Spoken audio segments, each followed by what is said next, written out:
សំសងគ្នាទៀតបងប្អូនពេលនេះគឺយើងដឹងថារាប់ខែហើយតាំងពីមានចំនួនព្រំដែនកម្ពុជាថៃតាំងពីខែកក្កដាមកមានបាញ់គ្នាម្ដងបងប្អូនណាខែធ្នូយើងមានបាញ់គ្នាមួយលើកទៀតដូច្នេះបាត់ឈប់បាញ់ក៏មាន2លើកនឹងដែរហើយថៃឈ្លានពានដែនអធិបតេយ្យ2លើកនេះគឺធ្ងន់តែម្ដងអាលើកទី1បានប្រហែលជា10កន្លែងទេដល់លើកទី2នេះសរុបចុះឡើងគឺជាង40កន្លែងប៉ុន្តែរដ្ឋាភិបាលទទួលស្គាល់ថាថៃឈ្លានពាន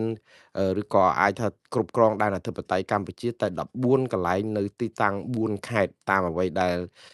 ខាងក្រសួងការបរទេសកម្ពុជាថ្លែងតាំងពីដើមខែមករាមកហ្នឹងណាក៏ប៉ុន្តែឥឡូវនេះមកដល់នេះគឺតាមលោកអ៊ុំសំអានដែលជាមន្ត្រីព្រំដែនរបស់រដ្ឋាភិបាលក្រៅប្រទេសឬរដ្ឋាភិបាល$23នោះគឺរកឃើញថាទឹកដីខ្មែរដែលថៃគ្រប់គ្រងនឹងមានច្រើនណាស់40កន្លែងជាងឯណោះហើយសាររបស់លោកអ៊ុំសំអាននេះមិនទាន់មានឃើញរដ្ឋាភិបាលច្រានចោលទេព្រោះអីព័ត៌មាននេះច្រើនតែចេញមកពីសមរភូមិមុខដូចថាទាហានថៃគេដោតទង់ជ័យនៅកន្លែងណានៅលើដីខ្មែរថ្មីហ្នឹងគឺក៏មានការផ្ទៀងផ្ទាត់គ្នាទៅគឺឃើញដូចជាសំប្រកបទៅនឹងអ្វីដែលជាការលើកឡើងគ្រាន់ថារដ្ឋាភិបាលនៅតែច្បាស់នឹងអា14ទីតាំងនឹងដដែលទេប៉ុន្តែច្រើនកន្លែងណាស់ដែលថៃឈ្លានពានរហូតតឥឡូវនេះដោយដល់តំបន់កន្លែងពយព្រះវិហារនៅឯជើងប្រាសាទរបស់ខ្មែរនឹងទៀតដែលថៃទៅជីកលេនដ្ឋានអីទៀតហើយរឿងនេះឯងដែលខ្ញុំយកមកលើកឡើងដែលខ្ញុំដាក់ចំណងជើងថាឱកាសថ្មីបើកដៃឲ្យកម្ពុជាប្តឹងថៃរឿងបំពានអធិបតេយ្យតែកម្ពុជាបានត្រឹមតែចេញសារតវ៉ារឿងចេញសារតវ៉ានេះមិនមែនថ្មីទេបងប្អូនគ្រាន់តែខ្ញុំនិយាយអំពីឱកាសមាសសម្រាប់កម្ពុជាផ្ដល់មកទៀតហើយតែកម្ពុជាជ្រើសរើសត្រឹមតែតវ៉ាហេតុអីមិនប្តឹងថៃបងប្អូនប្រហែលជានៅចាំហើយកាលពី3ថ្ងៃមុន4ថ្ងៃមុនគឺថ្ងៃទី12ខែមីនាឆ្នាំ2006 2026គឺសុំទោសមិនមែនថ្ងៃ12ទេគឺថ្ងៃ13ទៅហើយមុននឹងខ្ញុំទៅណែវត្តភ្នំសារីនេះ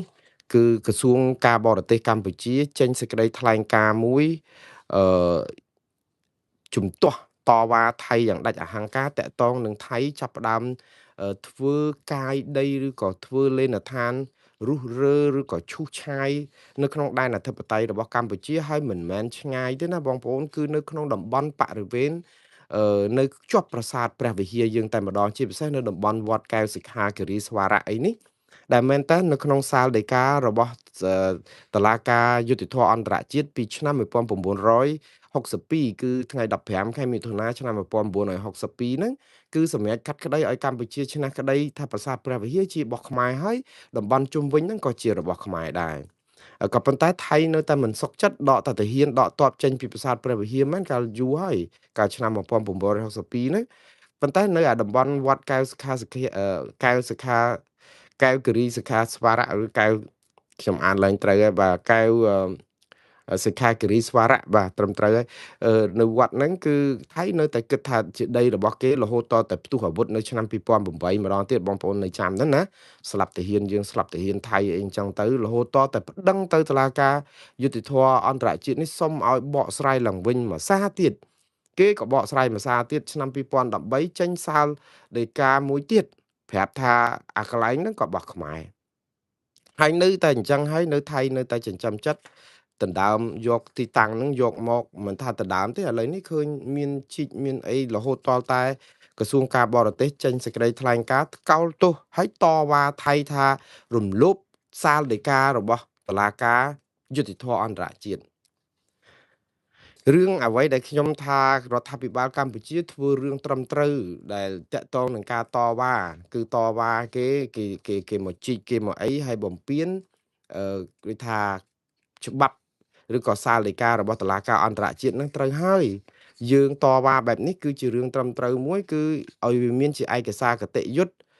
ផ្លូវច្បាប់ដើម្បីបើកផ្លូវឲ្យថ្ងៃក្រោយថាយើងប្តឹងថៃប្តឹងអីទៅតុលាការយុត្តិធម៌អន្តរជាតិនេះគឺយើងបានដាក់ពាក្យតវ៉ាតាំងពីថៃបំពេញឈ្លានពានហើយនេះក៏ជាអាចជាមធ្យោបាយដែលកម្ពុជាចេះតែតវ៉ារាល់ថ្ងៃអញ្ចឹងក៏ថាបានដែរព្រោះ700លើកជាងហើយដែលតវ៉ាណា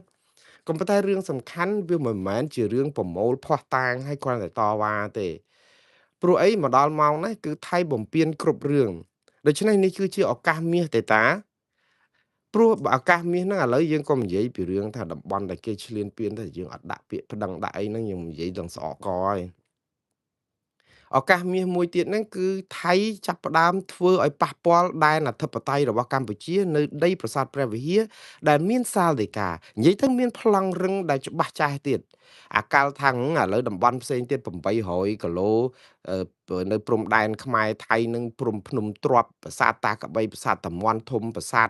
ស្អីតំបន់ដែលគេរៀបរាប់មករាប់សិបកន្លែងហ្នឹងដែលថាងអាហ្នឹងវាប្រទីងបន្ទង់គ្នាថៃថារបស់ថៃយើងថារបស់យើងថាអាហ្នឹងវាថាពិបាកចោះមិនដឹងប្តឹងគេយ៉ាងម៉េចបើទោះបីយើងប្តឹងបានក៏ដោយហ្នឹងណាក៏ប៉ុន្តែអារឿងនេះរឿងនៅតាក់ទងពយព្រះវិហារនេះគឺជាតំបន់បរិវេណដែលមាននៅក្នុងសាលដីការបស់តុលាការអន្តរជាតិនេះរួចចុះហេតុអីបានជាយើងនៅបណ្ដោយឲ្យថៃអាចឈ្លានពានបានហើយត្រឹមតែការតវ៉ាតវ៉ាមួយមុខថៃមិនស្ដាប់យើងទេព្រោះអីបើយើងប្តឹងទៅតុលាការអយុត្តិធម៌អន្តរជាតិនេះទើបទុកឲ្យគេចាត់ចែងទៅហើយខ្ញុំថាតវ៉ាបដាដាក់ពាក្យប្តឹងបដាទើបជាការល្អព្រោះអីអារឿងតវ៉ាជាភាពបន្ទាន់យើងធ្វើហើយប៉ុន្តែអាយើងត្រូវដាក់ពាក្យប្តឹងហ្នឹងគឺជារឿងមួយដែលចាំបាច់ដែរព្រោះអីនេះជាឱកាសមាសដើម្បីកុំឲ្យថាឥឡូវកាលពីមុនហ្នឹងកម្ពុជាមានរឿងអ្នកខ្លះហ្នឹងមកបកស្រាយថាអូប្តឹងគេមិនបានទេទាល់តែថៃហ្នឹងគេព្រមប្តឹងដែរបានប្តឹងបានបើទោះបីជាមានមាត្រាច្រើនណាស់ដែលអនុញ្ញាតឲ្យកម្ពុជាប្តឹងអត់ចាំបាច់ថៃព្រមឬមិនព្រមទេអញ្ចឹងបានថារឿងចោលវាលួចរបស់យើងប្លន់របស់យើងគេសម្លាប់យើងគេអីយើងទៅវល់ចោលសូមឲ្យលោកចៅប្តឹងជាមួយខ្ញុំដែរបានខ្ញុំប្តឹងបានវាគ្មានច្បាប់នៅលើលោកណាគេអយុត្តិធម៌អញ្ចឹងទេយើងទៅសុំចោលយ៉ាងម៉េចដើម្បីប្តឹងជាមួយចោលចរិតរបស់ចោលទៅធម្មជាតិគឺនឹងបញ្ចូលរួមជាមួយយើងហើយអូចុះបើចោលអត់ចូលរួមគឺយើងនៅតែអញ្ចឹងសកាអញ្ចឹងឬក៏យ៉ាងម៉េចឥឡូវនេះអត់តាក់ទងនឹងរឿងចោលចូលរួមមិនចូលរួមទៀតនេះព្រោះប្លង់កម្មសិទ្ធិរបស់ខ្មែរមានប្លង់រឹងពីតុលាការយុត្តិធម៌អន្តរជាតិហើយគេបំពេញទៀតឥឡូវថ្លែងការណ៍តវ៉ាទៀតនៅក្នុងសេចក្តីថ្លែងការណ៍របស់ក្រសួងការបរទេសនឹងថាចន្លោះថ្ងៃ23ដល់25កុម្ភៈបុគ្គលិកយោធានិងជនស៊ីវិលថៃសាងសង់និងជីកកាយខុសច្បាប់លើតំបន់ពយភ្នំប្រាសាទព្រះវិហារហើយបានទាំងសាងសង់ប៉ុស្តិ៍យាមនិងផ្លូវឆ្ពោះទៅកាន់វត្តកែវសិក្ខាគិរីស្វារៈទៅទៀតហើយនៅជំងឺអញ្ចឹងហើយបងប្អូនមើលហើយយើងនៅតែអនុញ្ញាតឲ្យគេបំពេញបានអញ្ចឹងទៀតហើយគឺថ្ងៃក្រសួងការបរទេសបានតែត្រឹមថាសកម្មភាពទាំងនេះគឺប្រព្រឹត្តផ្ទុយពីសាលក្រមរបស់តុលាការយុត្តិធម៌អន្តរជាតិហើយដែលបញ្ជាក់ថាប្រាសាទព្រះវិហារនិងពយភ្នំប្រាសាទព្រះវិហារទាំងមូលស្ថិតក្នុងដែនអធិបតេយ្យរបស់កម្ពុជាតែយើងចាំអីគេទៀតអញ្ចឹងឥឡូវអាថាឆ្លោះគ្នានៅកន្លែងផ្សេងទៀតដែលយើងថានៅតែចាំប្រមូលភស្តុតាងចាំប្រមូលភស្តុតាងនេះចុះឥឡូវនេះយើងចាំអីគេទៀតសាលដីកាគឺមាត្រានៅក្នុងគណៈខន្តិកៈក្រុងរ៉ូមពីតុលាការយុត្តិធម៌អន្តរជាតិគឺបើកផ្លូវឲ្យយើងស្នើសុំទៅតុលាការសុំការបកស្រាយឡើងវិញអត់បើកសំណុំរឿងថ្មីអត់ត្រូវការសុំច្បាប់អនុញ្ញាតអ្នកណាទាំងអស់គឺតែបើហើយនេះជាឱកាសមាសមួយទៀតគឺកុំបើកឲ្យបកស្រាយតែរឿងពយប្រាសាទព្រះវិហារដាក់ឯងមកកញ្ចប់ទៅមើលឲ្យតុលាការ ICJ ហ្នឹងបកស្រាយឡើងវិញទាំងអស់ពីព្រំប្រទល់800គីឡូម៉ែត្រហ្នឹងតើប្រើផែនទីអីបើផែនទីលើខ្នាត1លើ200,000បានន័យថាថៃប្រើ1លើ50,000តំបន់ដែលថៃយកពីកម្ពុជាទាំងអស់ត្រូវតែខ្ជាក់មកឲ្យខ្មែរវិញទាំងអស់អានេះគឺជាឱកាសមាសដាក់មកកញ្ចប់ទៅទៀតឥឡូវអត់ទៀតហើយមិនត្រឹមតែអត់នឹងទេគឺយើងគួរឲ្យសោកស្ដាយគឺមានមន្ត្រីរដ្ឋាភិបាលកម្ពុជាសុទ្ធតែជារដ្ឋមន្ត្រីប្រតិភូអមនាយករដ្ឋមន្ត្រីទទួលកិច្ចការក្រសួងការបរទេសបងប្អូនប្រហែលជាឃើញសាររបស់គាត់ហើយនៅថ្មីនេះម្សិលមិញនេះដែលខ្ញុំអានលើយន្តហោះនៅលើនៅពេលដែលយកព័ត៌មាននៅភ្នំសារីហ្នឹងក៏មានឱកាសបានកលេចឃើញ Facebook ដែលគេចែក share បន្តគ្នាហ្នឹងក៏ឃើញមាន Facebook មួយរបស់លោកតាន់ Jean François ដែលជារដ្ឋមន្ត្រីប្រតិភូ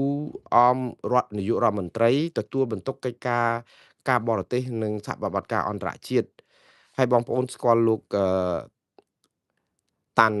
Jean François នេះយូរហើយមិនអញ្ចឹងណាលោកជាបញ្ញវន្តខ្មែរមួយរូប ដែលមានការអប់រំខ្ពស់ណាស់រៀននៅស្រុកបារាំងផងហើយលោកជាអតីតប្រធានវិទ្យុបារាំងអន្តរជាតិ AFE ហើយក្រោយមកក៏បានចូលទៅធ្វើការជាមួយនឹងលោកហ៊ុនម៉ាណែតអីចឹងទៅបានអមជាមួយនឹងគណៈប្រតិភូរបស់រដ្ឋាភិបាលប៉ុន្តែសាររបស់លោកដែលលើកឡើងនេះគឺលោកលើកឡើងអំពីថាកម្ពុជាថាថៃនេះគឺជាអាណានិគមនិយមថ្មី គឺឈ្លានពានដែនអធិបតេយ្យកម្ពុជាលោកបញ្យលពាក្យឈ្លានពានលោកបញ្យលពាក្យដណ្ដើមកាន់កាប់លោកបញ្យលពាក្យអីច្រើនតាក់ទងនឹងទង្វើបំពេញដែនអធិបតេយ្យរបស់កម្ពុជាពីថៃច្រើនករណីច្រើនយ៉ាងបំពេញច្បាប់ចុងក្រោយដណ្ដើមកាន់កាប់ចុងក្រោយដូចថាយកអារបស់នឹងធ្វើជាកម្មសិទ្ធិរបស់ខ្លួនគឺយកទ្របយកច្បាប់អន្តរជាតិយកទៅទ្របអង្គុយអីណានោះគាត់ប្រើពាក្យអញ្ចឹង ហើយការដែលនិយាយរបស់លោកគឺវាមានន័យគ្រប់គ្រាន់ថាបញ្ញវន្តកម្ពុជាគឺដឹងច្បាស់ថាថៃឈ្លានពានដែនអធិបតេយ្យកម្ពុជាយើងយើងមានបញ្ញវន្តយើងមានអីគ្រប់គ្នាដែលដឹងថាថៃឈ្លានពានដែនអធិបតេយ្យកម្ពុជាតែសំណួរយើងសួរទៅវិញថាតើពេលណាបានលោកដូចជាលោកហ្សង់ហ្វ្រង់ស្វតាន់ឬក៏មន្ត្រីដទៃទៀតនោះ ប្រាប់ទៅរដ្ឋាភិបាលខ្លួនលោកនោះដែលលោកជាប្រតិភូរដ្ឋមន្ត្រីអមនាយករដ្ឋមន្ត្រីរដ្ឋមន្ត្រីប្រតិភូអមនាយករដ្ឋមន្ត្រីមានដូចថាជាប់គៀកប្រកែកជាមួយនឹងលោកហ៊ុនម៉ាណែតដែលជានាយករដ្ឋមន្ត្រីកម្ពុជាហើយចុះហេតុអីបានជាលោកមិនប្រាប់ទៅលោកហ៊ុនម៉ាណែតផងថាយើងគេបំពេញយើងហើយហេតុអីមិនដាក់ពាក្យប្តឹងទៅតុលាការយុត្តិធម៌អន្តរជាតិ ហេតុអីបានជាលោកនៅត្អូញត្អែប្រាប់ប្រជាពលរដ្ឋរាល់ថ្ងៃថាអាហ្នឹងគេបំពេញយើងហើយគេឈ្លានពានយើងហើយយើងទៅប្រាប់សហគមន៍អន្តរជាតិទៅប្រាប់សារព័ត៌មានអន្តរជាតិទៅអីសពបែបយ៉ាងយើងធ្វើរាល់ថ្ងៃយើងថាគេឈ្លានពានយើងហើយគេបំផ្លាញគេលំលោភគេអីចឹងចុះហេតុអីបានជាលោកមិនព្រមលើកទឹកចិត្តឲ្យរដ្ឋាភិបាលបើសិនជាខ្មែរមួយរូបដែរហេតុអីបានជាលោកត្អូញត្អែដូចខ្មែរ17លានអ្នកដែរដែលត្អូញត្អែរឿងថៃឈ្លានពានយើងហើយនៅពេលដែលលោកមានតួនាទីខ្ពស់ណាស់ប្រជាពលរដ្ឋអ្នកលក់លីហាលរត់ pass up ឬក៏គ្នាអ្នកស្រែចម្ការអីបានតែក្តុកក្តួលសំបីតែ share និង like ឬក៏និយាយឲ្យចេញពីបេះដូងហ្នឹងក៏មិនហ៊ានផងហើយលោកហ្សង់ហ្វ្រង់ស្វតាន់ដែលជារដ្ឋមន្ត្រីប្រតិភូអមនាយករដ្ឋមន្ត្រីនៅជាមួយនឹងនាយករដ្ឋមន្ត្រីរាល់ថ្ងៃលោកមកថ្លែងសារជាជនរងគ្រោះដែរតើឲ្យប្រជាពលរដ្ឋសង្ឃឹមអីហេតុអីក៏មិនប្រាប់ទៅលោកហ៊ុនម៉ាណែតហ្នឹងថាដាក់ទៅលោកសេនាបតីសេដ្ឋបតីអីនោះដាក់ទៅប្តឹងគេទៅព្រោះយើងមានភស្តុតាងគ្រប់គ្រាន់ហើយតាមការបកស្រាយរបស់លោកជាអាណានិគមថ្មីជាអ្នកមកដណ្ដើមទឹកដីខ្មែរជាអ្នកយកច្បាប់អន្តរជាតិមកទ្រាំអង្គុយចុះឥឡូវបើប៉ះពាល់ដល់ច្បាប់អន្តរជាតិហេតុអីមិនប្រើតុលាការអន្តរជាតិហេតុអីនៅប្រើយន្តការចរចាដែលគេមិនស្ដាប់ហើយយើងនៅតែស្រែកអានេះហើយដែលធ្វើឲ្យប្រជាពលរដ្ឋរកម្មចិត្តដែលខ្ញុំនៅតែលើកទឹកចិត្តឲ្យមន្ត្រីខ្មែរឲ្យលើសពីការដែលត្អូញត្អែក្នុងនាមជាអ្នករងគ្រោះបានហើយអ្នកណាក៏ដឹងថាយើងរងគ្រោះដែរអ្នកណាក៏ដឹងដែរប្រជាពលរដ្ឋខ្មែរ17លានអ្នកដឹងថាយើងជាជនរងគ្រោះហើយសំខាន់តែតើយើងមានភាពក្លាហាននិងឆន្ទៈនយោបាយគ្រប់គ្រាន់ឬអត់នៅក្នុងការដាក់ប្តឹងថៃទៅតុលាការយុត្តិធម៌អន្តរជាតិបងប្អូនចេះតែសួរខ្ញុំថាហេតុអីបានជាកម្ពុជាមិនដាក់ប្តឹងថៃទៅតុលាការអន្តរជាតិហើយខ្ញុំចេះតែសួរបងប្អូនវិញថាហេតុអីបងប្អូនមិនទៅសួររដ្ឋាភិបាលកម្ពុជាព្រោះរឿងនេះរឿងរដ្ឋាភិបាលកម្ពុជាទី1គឺប្រទេសហត្ថលេខីនៃលក្ខន្តិកៈក្រមរោមជាសមាជិករបស់តុលាការយុត្តិធម៌អន្តរជាតិជាសមាជិករបស់តុលាការព្រហ្មទណ្ឌអន្តរជាតិយើងមានសិទ្ធិស្របច្បាប់គ្រប់យ៉ាងជាសមាជិកជាអីជាប្រទេសហត្ថលេខីនៅយើងនិយាយទៅគឺយើងប្តឹងគេបានគ្រប់យ៉ាងយើងអត់មានបញ្ហាអីទាំងអស់តែយើងអត់ព្រមប្តឹងយើងទុកឲ្យប្រជាពលរដ្ឋចេះតែឆ្ងល់ថាហេតុអីបានជាអញ្ចឹងហើយនៅក្នុងពេលដែលមិនព្រមប្តឹងហ្នឹងណាចេញសារអញ្ចឹងដូចលោកតាន់ហ្សង់ហ្វ្រង់ស្វអញ្ចឹងគឺមកធ្វើដូចថាយើងនឹងជាជនរងគ្រោះគឺថាចូលរួមមកគេថាកតេលធំមកបន្លំដេកគេដែរយើងចូលមកអានីលដេកជាមួយនឹងជនរងគ្រោះធ្វើយើងនឹងជាជនរងគ្រោះទាំងខ្លួនឯងដឹងខ្លួនដែរថាមានអឺចំណេះជំនាញផ្នែកច្បាប់ផ្នែកលោកវិភាគរឿងភូមិសាស្ត្រនយោបាយរឿងអីនឹងច្រើនណាស់បញ្ញាញាណរបស់លោកនេះមានលើសប្រជាពលរដ្ឋខ្មែរដែលសាមញ្ញច្រើនណាស់ខ្ញុំនិយាយឲ្យស្មោះត្រង់មិនបានភាគផលតូចមួយនៃលោក តាន់ Francois ដែលជាអ្នកដែលធ្វើកិច្ចការនៅក្នុងផ្នែកភូមិសាស្ត្រនយោបាយនេះលម្អិតណាស់ខ្ញុំក៏ធ្លាប់ស្ដាប់អត្ថបទវិភាគបកស្រាយរបស់លោកច្រើនណាស់ទទួលឥទ្ធិពលពីការចំណេះដឹងពីការដែលបកស្រាយរបស់លោកច្រើនប៉ុន្តែឥឡូវខកចិត្តមែនតើខកចិត្តនឹងមានបញ្ញវន្តមកបន្លំធ្វើជាជនរងគ្រោះហើយអត់ព្រមត្អូញត្អែរឿងនេះទៅរដ្ឋាភិបាលខ្លួនឯងដើម្បីឲ្យជួយដាក់ពាក្យប្តឹងទៅតុលាការយុត្តិធម៌អន្តរជាតិមកនិយាយធ្វើជាលំបាកហូរទឹកភ្នែកដូចយើងដែលកំពុងតែលហេមលហាមគ្រប់គ្នាដែរតែអញ្ចឹងទៅប្រជាពលរដ្ឋលោកខកចិត្តមិនដឹងមានសង្ឃឹមអីឥឡូវយើងសង្ឃឹមអីនៅពេលដែលសង្ឃឹមលើរដ្ឋាភិបាលឲ្យដាក់ពាក្យប្តឹងឥឡូវមន្ត្រីបញ្ញវន្តនៅក្នុងជួររដ្ឋាភិបាលបែរទៅជានិយាយថារដ្ឋាភិបាលថៃរំលោភច្បាប់ជាតិអន្តរជាតិរំលោភអីយកច្បាប់អន្តរជាតិទ្រាំអង្គុយប៉ុន្តែអត់មានស្នើថានេះគឺជាវេលាដើម្បីដាក់ប្តឹងទៅគេអីអត់តែអញ្ចឹងនិយាយមកបើសិនជាលោកថាចង់ឲ្យរឿងមុនមានលិខិតចំហឯណានោះទៀតមានរដ្ឋាភិបាលមួយដែលជាអ្នកដែលលោកបានធ្វើការបើថាពីមុនលោកជាប្រធានវិទ្យុរបស់ព័ត៌មានបារាំងអន្តរជាតិ RFE មិនមានក្របខ័ណ្ឌរដ្ឋាភិបាលអីខ្ញុំមិនសូវថាអីទេព្រោះអីយើងជាអ្នកផ្សាយព័ត៌មានបានតែលិខិតចំហអញ្ចឹងទៅតែឥឡូវមានចំហអីលោកចូលដល់ក្នុងផ្ទះរបស់នាយករដ្ឋមន្ត្រីអីហ្នឹងលោកទៅធ្វើការជាមួយលោកហ៊ុនម៉ាណែតអីហ្នឹងចុះហេតុអីមិននិយាយប្រាប់លោកហ៊ុនម៉ាណែតថាណែសម្ដេចយើងមានឱកាសប្តឹងគេតោះប្តឹងទៅច្បាប់នេះអីចឹងទៅហើយចឹងគេចំណេញនយោបាយប្រើអាសារមួយធ្វើឲ្យប្រជាពលរដ្ឋខ្មែរវល់អស់អត់ដឹងថាចំមន្ត្រីយើងមិនអញ្ចឹងគាត់ជាបញ្ញវន្តដែរចឹងគាត់នៅក្នុងជួររដ្ឋាភិបាលគាត់ស្រែកជាជនរងគ្រោះដូចយើងដែរចឹងយើងទៅពឹងអ្នកណាឲ្យប្រកាសខេត្តរដ្ឋាភិបាលមានសិទ្ធិប្តឹងឲ្យមិនចឹងទេអញ្ចឹងរឿងនេះគឺជារឿងរកម្មចិត្តណាស់យើងបន្លំមកដេកដួលកតេលធំបន្លំដេកជាមួយប្រជាពលរដ្ឋជនរងគ្រោះធ្វើដូចជាកូនអ្នកស្រុកដែលកំពុងលំបាកវេទនាដូចយើងដែរហើយដល់អញ្ចឹងយើងទៅពឹងអីដែលយើងគេពឹងអស់លោកនេះហើយបងប្អូនសួរខ្ញុំស្ដាប់ប្រសាសន៍របស់លោកសៀនពេញសែដែលកាលលោកនៅរស់កាលពីខួប20ឆ្នាំនៃកិច្ចព្រមព្រៀងសន្តិភាពទីក្រុងប៉ារី20ឆ្នាំបានន័យថាឆ្នាំប្រហែលជា2011អញ្ចឹងហើយបងប្អូន2011ព្រោះឥឡូវកិច្ចព្រមព្រៀងសន្តិភាពទីក្រុងប៉ារីមានអាយុ30ឆ្នាំជាងហើយ35 36ឆ្នាំហើយ45ឆ្នាំហើយរួចទៅកាលពីខួប20ឆ្នាំហ្នឹងលោកសៀនពេញសែពេលដែលឆ្លងជាមួយនឹងការសម្ភាសរបស់វិទ្យុអាស៊ីសេរីនៅពេលនោះកាលនោះខ្ញុំអត់ទាន់ចូលធ្វើការនៅវិទ្យុអាស៊ីសេរីទេព្រោះ2011ខ្ញុំចូលធ្វើការនៅវិទ្យុអាស៊ីសេរីនេះឆ្នាំ2016បាទខ្ញុំដូច្នេះ5ឆ្នាំក្រោយមកខ្ញុំស្ដាប់បទសម្ភាសលោកសៀនពេញសែដែលជាមន្ត្រីកិច្ចការព្រំដែនមួយដែលដឹងរឿងច្រើនពីរឿងព្រំដែនដូចលោកអ៊ុំសំអានដែរហ្នឹងគាត់និយាយថាបញ្ហាព្រំដែននេះគឺវាមានបញ្ហាជាមួយប្រទេសវៀតណាមមានអាសន្ធិសញ្ញាបំពេញបន្ថែមសន្ធិសញ្ញាអីហ្នឹងដែលធ្វើឲ្យកម្ពុជាមានបញ្ហារឿងដីរឿងធ្លីនឹងច្រើនជាមួយវៀតណាមហើយបើសិនជាបកស្រាយបើតាមក្របខ័ណ្ឌនៃច្បាប់អន្តរជាតិឬក៏សន្ធិសញ្ញាអន្តរជាតិអីវាច្រើនតែបានដីអស់ហ្នឹងមកខ្មែរវិញហើយអញ្ចឹងនៅពេលដែលមានរឿងជាមួយថៃនេះគេឲ្យមានមន្ទិលស្ដាប់ទៅប្រសាសន៍របស់លោកសៀនពេញសែដូចជាគិតថាចុះបើសិនជាប្តឹងថៃ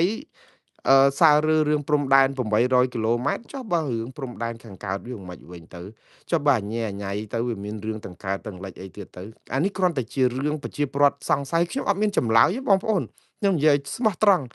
ខ្ញុំអត់មានចម្លើយត្រង់ថាដងដាវនៅលើកម្ពុជាយើងមិនព្រមប្តឹងគេហើយយើងចាំអីគេទៀតខ្ញុំអត់យល់ដែរដល់អញ្ចឹងទៅចេះតែធ្វើឲ្យបងប្អូនសួរច្រើនទៅខ្ញុំថាទៅស្ដាប់លោកសៀនពេញសាយវិញមើលខាញ់លោអាចនឹងជាចំណេះជំនាញអីបន្ថែមទៀតដឹងហើយវាតាក់តងនឹងព្រំដែនខាងកើតដែរហើយព្រោះអញ៉ៃអញ្ចឹងទៅបើខាងលិចអីគេប្តឹងទៅតុលាការយុត្តិធម៌អន្តរជាតិចុះបើសាររើព្រំដែនខាងកើតដែរទៅវាច្បោកច្បល់ប៉ុណ្ណាអញ្ចឹងចរចាគ្នាសិនទៅហ៎បើបានរួចទៅកុំឲ្យវារសើបអីអញ្ចឹងទៅខ្ញុំអត់ដឹងដែររឿងនេះគឺជារឿងរកម្មចិត្តគាត់ថាអ្វីដែលរដ្ឋាភិបាលកម្ពុជាធ្វើឲ្យមិនព្រមប្តឹងថៃឲ្យចេះតែនៅថាខ្លួនជាជនរងគ្រោះគ្រប់ពេលហ្នឹងធ្វើឲ្យប្រជាពលរដ្ឋខ្លួនឯងក៏ច្បោកច្បល់ដែរគ្មានរដ្ឋាភិបាលណាលើលោកគេធ្វើអញ្ចឹងទេប្រជាពលរដ្ឋវល់រកចម្លើយគ្មានទិសដៅមន្ត្រីនៅក្នុងរដ្ឋាភិបាលបន្លំធ្វើជាជនរងគ្រោះដែរហើយអត់ព្រមប្រឹងប្តឹងធ្វើចេញសារធ្វើឲ្យប្រជាពលរដ្ឋច្បោកច្បល់នៅពេលដែលបញ្ញវន្តធ្វើឲ្យមានសារច្បោកច្បល់មានបញ្ញវន្តមួយរូបទៀតច្បោកច្បល់ជាងលោក តាន់ François នឹងទៅទៀតគឺលោកបណ្ឌិតកិនភៀហើយថ្ងៃនេះខ្ញុំលើកយកលោកបណ្ឌិតកិនភៀមកមិនមែនបានន័យថាចង់រិះគន់លោកបណ្ឌិតកិនភៀទេសូមកោតសរសើរលោកបណ្ឌិតកិនភៀដោយស្មោះអស់ពីដួងចិត្តកម្ពុជាត្រូវការបណ្ឌិតខ្មែរហ៊ាននិយាយការពិតកុំនិយាយការពារហ៊ាននិយាយដោះស្រាយកុំនិយាយដោះសារព្រោះអីយើងជាបណ្ឌិតយើងហ៊ាននិយាយការពិតអាហ្នឹងបានត្រូវងារជាបណ្ឌិតហើយអូនិយាយពីកម្រនិយាយទៅភាសាលោកបណ្ឌិតកិនភៀដែលបងប្អូនចែកក៏ក្រើកពេញបណ្ដាញសង្គម Facebook ហ្នឹងណាវាធ្វើឲ្យខ្ញុំមែនតើខ្ញុំរំភើបស្ទើរស្រក់ទឹកភ្នែកដែរតាព្រោះថាអូកម្ពុជាយើងមានបណ្ឌិតគេចេះនិយាយត្រូវអញ្ចឹងដែរព្រោះខ្ញុំនិយាយកោកសឹកមាត់តដោកឆ្អែតតពោះក្របីខ្ញុំថារដ្ឋាភិបាលកម្ពុជាអស់សាច់នឹងរិះគន់ហើយព្រោះអីមន្ត្រីនៅក្នុងជួររដ្ឋាភិបាលកម្ពុជានិងបណ្ឌិតនៅស្រុកខ្មែរហ្នឹងគឺសទៅជាខ្មៅនឹងជួយការពារបិទបាំងប្រជាពិធអាជ័យធ្លាក់ទឹកហើយអើតែស្គរតាមគ្នានឹងយើងស៊ាំអញ្ចឹងបណ្ឌិតកិនភៀដែលជាមន្ត្រីជាន់ខ្ពស់នៅក្នុងរាជបណ្ឌិតសភាមួយរូបដែលក្នុងវេទិកាជជែកពីម្សិលមិញនេះដែលបណ្ឌិតសភារាជបណ្ឌិតសភាជាទូទៅគេរៀបចំឲ្យមានព្រឹត្តិការណ៍មួយដើម្បីជជែកប្រឹក្សាយោបល់និងមានលោកបណ្ឌិតមាសនេះចូលរួមដែរតែខ្ញុំមានសេចក្តីគោរពខ្លាំងមែនទែនចំពោះលោកបណ្ឌិតមាសនេះប្រហែលជានៅសល់តែបណ្ឌិតចុងក្រោយតិចតួចណាលោកបណ្ឌិតឡើងមកហៃអីលោកចាស់អីប្រហែលជាគេលែងហៅទៅក៏មិនដឹងដែរឬក៏លោករវល់មិនអាចចូលរួមបានដែរយូរឃើញលោកបណ្ឌិតមាសនេះបានទៅចូលរួមនៅក្នុងព្រឹត្តិការណ៍ហ្នឹងហើយលោកបណ្ឌិតមាសនេះលោកមានដូចថាភាពក្លាហានច្រើនជាងបណ្ឌិតដទៃទៀតណានៅក្នុងការហ៊ាននិយាយការពិតព្រោះនៅសល់តិចតួចតែគំនិតរបស់លោកបណ្ឌិតកិនភៀវិញណាគឺស្មើនឹងត្បូងបៃលិនណាបងប្អូនត្បូងបបៃលិនបងប្អូនប្រហែលជាគិតថាត្បូងបបៃលិនចឹងបណ្ឌិតកិនភៀមតិរបស់គាត់នឹងច្បាស់ជាថ្លៃថ្លាដូចពេជ្រពុនរាយឯមិនចឹងទេខ្ញុំថាគិតមួយបែបហ្នឹងក៏បានប៉ុន្តែត្បូងបបៃលិនគឺជារបស់កម្រវាលែងមានហើយបងប្អូនព្រោះយើងកាយខ្ទេចអស់ហើយអញ្ចឹងគំនិតលោកកិនភៀដែលហ៊ាននិយាយការពិតហើយខ្ញុំនិយាយថាការពិតអីដែលលោកនិយាយធ្វើឲ្យប្រជាពលរដ្ឋហ្នឹងអីក៏នាំគ្នាចែកសស្រាក់សស្រាំផ្អើលតាមបណ្ដាញសង្គម Facebook យ៉ាងនេះហើយចុះបណ្ឌិតស្រុកខ្មែរហ្នឹងមិនមែនមានតែលោកបណ្ឌិតកិនភៀណាលោកអើយបណ្ឌិតគៀនឹងជើងខ្វះអីខ្មែរយើងបណ្ឌិតនឹងដំសនីរឿងស្អីហ្នឹងគឺថាច្រើនណាស់ប៉ុន្តែអ្វីដែលត្រឹមត្រូវដែលខ្ញុំថាកម្រហ្នឹងគឺត្បូងបៃលិនហ្នឹងគឺវាអស់ហើយវាលែងមានហើយវាខ្សត់ស្ទើរតែមិនមានសោះតទៅពេលគាត់ចេញថ្លែងមកគឺមានប្រជាប្រដ្ឋភ្ញាក់ផ្អើលហើយសាទរមែនតើខ្ញុំចង់ឲ្យលោកបណ្ឌិតកិនភៀននិងលោកបណ្ឌិតដទៃទៀតធ្វើអញ្ចឹងតទៅទៀតទៅលោកជីវិតចុងក្រោយយើងមិនមាន10ឆ្នាំច្រើនដងទៀតទេមិនអញ្ចឹងយើងគង់តែស្លាប់ដូចតែគ្នាទេប៉ុន្តែស្លាប់ដើម្បីជាតិមាតុភូមិហ៊ាននិយាយការពិតកុំឲ្យកូនចៅជំនាន់ក្រោយយើងជេរបតិចយើងថាជាបណ្ឌិតជាបញ្ញវន្តតែសំងំសុករឿងដែលគាត់និយាយហ្នឹងចេះរឿងច្រើនណាស់គាត់មាននិយាយរឿងច្រើនណាស់តាក់ទងថារដ្ឋាភិបាលឬក៏សង្គមខ្មែរយើងនេះដាច់ខាតត្រូវតែកែតម្រង់ត្រូវតែអឺលាងសម្អាតអីគឺដល់ពេលហើយអត់អាចទុកតែស្លាប់ឯងតាមពិតប្រសាសន៍លោកហ្នឹងដូចគ្នានឹងលោកនាយរដ្ឋមន្ត្រីដែលនិយាយពីរឿងដុសខាត់សម្អាតខ្លួន10 20ឆ្នាំហើយតដែលឃើញតែលាងនឹងដឹងលាងកន្លែងណាទេគឺនៅតែប្រឡាក់ពេញសមក់តែពេញខ្លួនតែដដែលលោកកិនភៀងនិយាយចេះគាត់ថារឿងអំពើពុករលួយបកពួកនិយមបើបន្តគឺទៅឲ្យរួចទេនេះប្រសាសន៍គាត់និយាយចឹងបងប្អូនសាកគិតមើលយើងសប្បាយទេដែលបណ្ឌិតស្រុកខ្មែរដឹងថាអូលោកដឹងដែរតើពុករលួយបកពួកនិយម30-40ឆ្នាំហើយមិនមែនតែមកលើទេគាត់ថាបើនៅតែបន្តទៀតចឹងបានន័យថាលោកក៏ឃើញថាអត់បានផលដែរវានៅតែកក្រើកហើយមិនមែនតែលោកបណ្ឌិតកិនភៀងនិយាយទៅយើងទៅមើលទៅក្រសួងមន្ទីរបងប្អូនបកពួកនិយមអស់មិនត្រឹមក្រសួងប្រយុទ្ធប្រឆាំងអំពើពុករលួយម៉ាសបុកលោកអោមយន្តទៀងនៅនឹងទាំងអស់ទាំងអូនទាំងកូនប្រុស2នាក់កូនស្រីអីនៅនឹងតកូលអោមនៅនឹងទាំងអស់ហើយទៅគាត់និយាយទៀតថាពង្រឹងព័ត៌មាននៅក្នុងស្រុកខ្ញុំពេញចិត្តឡើងនេះមែនតើពួកអីខ្ញុំជាអ្នកព័ត៌មានដែរគាត់ថាពង្រឹងព័ត៌មានក្នុងស្រុកឈប់ធ្វើតែព័ត៌មានពធីការព័ត៌មានលើកជើងច្រើនពេកឈប់ទៅត្រូវធ្វើព័ត៌មានជាចំណេះដឹងជាប្រយោជន៍ប្រជាពលរដ្ឋពេញចិត្តមែនតើលោកកិនភៀខ្ញុំសូមសរសើរលោកដោយស្មោះរឿងនេះកម្រមានអ្នកណាហ៊ាននិយាយមិនមែនគេមើលមិនឃើញទេអាព័ត៌មានរបៀបយកទៅពិធីសារតបុនកឋិននិងសរសើរមេនឹងនិយាយពីផោមកោប ស្អីក៏ល្អដែរអាគេទៅដល់ណានោះនឹងឯងនឹងនៅតែអញ្ចឹងឯងតែដល់ពេលប្រហែលជាច្រើនពេកទៅប្រហែលជាលោករកម្មចិត្តក៏មិនដឹងបណ្ឌិតយើងគាត់និយាយថាឈប់ទៅអាហ្នឹងបានហើយលោកបន្តទៀតថាព័ត៌មានខាងក្រៅហ្នឹងកុំងាកបិទពេករកទំនាក់ទំនងល្អនឹងគេផងព្រោះអីដល់ពេលត្រូវការរកព័ត៌មានបរទេសឲ្យគេជឿអត់បានព័ត៌មានបរទេសគេជឿអត់ខ្ញុំសូមសរសើរលោកគិនភៀកន្លែងហ្នឹងទៀតអ្នកណាគេជឿយើងត្រូវហើយលោកគិនភៀព្រោះយើងបំផ្លាញគេខ្ទេចខ្ទីអស់មានតែព័ត៌មានដូច fresh news ហ្នឹងឯង10មួយយួរបើខ្ញុំជាអ្នកសារព័ត៌មានអីខ្ញុំមិនគួរណាទៅរិះគន់ស្ថាប័នព័ត៌មានដូចគ្នាអញ្ចឹងទេប៉ុន្តែ fresh news នេះគឺថានិយាយជាស្រស់ហ្មងគឺថា fresh បានន័យថាស្រស់ fresh news គឺព័ត៌មានស្រស់គឺបោកស្រស់ចឹងហ្មងគឺថាប្រជាពិធគឺថាអូអាចេកធ្លាក់ទឹកហើយប៉ាកែណាអារឿងក្នុងមុងក្នុងអីហ្នឹងណាស្អីហ្នឹងខ្សែអាត់សំឡេងបែកធ្លាយអីហ្នឹងទៅរកមើលទៅនៅ fresh news ទាំងអស់អារឿងដឹងវិជ្ជាជីវៈសារព័ត៌មានគាត់កម្រិតខ្ពស់ដល់កម្រិតណាទេដែលអាចយករឿងឯកជនរឿងអីគេយកមកផ្សាយធ្វើដូចអារឿងក្នុងបន្ទប់ទឹកក្នុងបន្ទប់សម្ងាត់អីគេហ្នឹងគឺយើងយកមកធ្វើដូចរឿងព័ត៌មានសាធារណៈអីអញ្ចឹងគាត់ធ្វើកើតហើយគាត់និយាយទៅក៏អត់ខ្ពើមនឹងអំពើលាមកគាត់លេបលាមកចូលខ្ញុំពងតែឆ្ងល់ឥឡូវចូលដល់រឿងគាត់និយាយអញ្ចឹងគាត់ថាព័ត៌មានស្រុកយើងលោកកិនភៀបន្តនិយាយឲ្យបរទេសគេជឿគេមិនជឿទេយើងកំពុងតែខ្សត់ព័ត៌មានហ្នឹងយើងទៅបានលោក Michael Alfaro ឯណាហ្នឹងមកនិយាយបំពុលព័ត៌មានឥឡូវស្ងាត់បាត់ឈឹងខ្ញុំបានប្រាប់ហើយថាយើងខ្សត់ព័ត៌មានអន្តរជាតិដល់ពេលបានលោក Michael Alfaro មកហ្នឹងសុទ្ធតែអូអ្នកឆ្លើយឆ្លងព័ត៌មានសេតវិមានកុហកយកមកនឹងបំផ្លាញអាព័ត៌មានខ្លួនឯងនឹងគ្នាកំពុងតែមានតិចហើយយកមកធ្វើជ្រួងលោក Michael Alfaro ឡើងកប់ពពកចុងក្រោយជ្រកក្រោមអាចចលេន